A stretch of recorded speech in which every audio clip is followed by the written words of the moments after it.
Hello, Gentleman Scholar here, or J.A. Poirier, here to do another book report, and this one is The Order of Time by Carlo Rovelli. And I have to say, honestly, folks, this one did not blow my skirt up. I don't know if it's because I'm just too dense to get the concepts that this theoretical physicist was presenting. I don't know if it was losing something in the translation from Italian. It was just hard to get my head around. The only thing I really grasped from it is that basically time and how we perceive it is an illusion, and time really doesn't mean anything unless you're marrying it up to another variable, like a place, or like, for example, I'm going to meet you at the library next Tuesday at noon, for example. A point in time is a perspective in time, that kind of thing. But again, I can't explain it well because I couldn't grasp my head. I hope I'm not a stupid person, but I just wasn't grasping it. It's not like it's very densely written or anything like that. It's just, I was just having problems envisioning,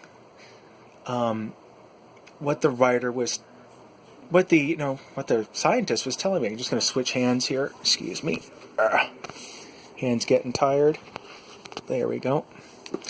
So yeah, it just wasn't my bag. I'm going to be handing this book off to a friend of mine, and then he can explain it to me.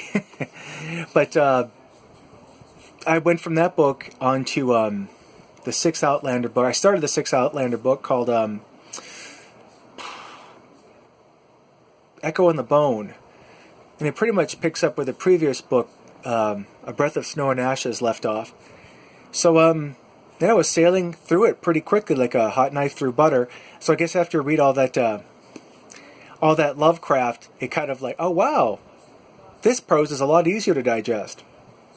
But anyway, yeah, I mean, if you're into like, a scientist's view of time and how he gives you ideas on how to perceive it. I can't back this up with mathematics or anything like that, but I've always believed myself that the past, the future, and the present, past, present, and future are all one thing, and our brains just simply weren't evolved enough to switch hands again.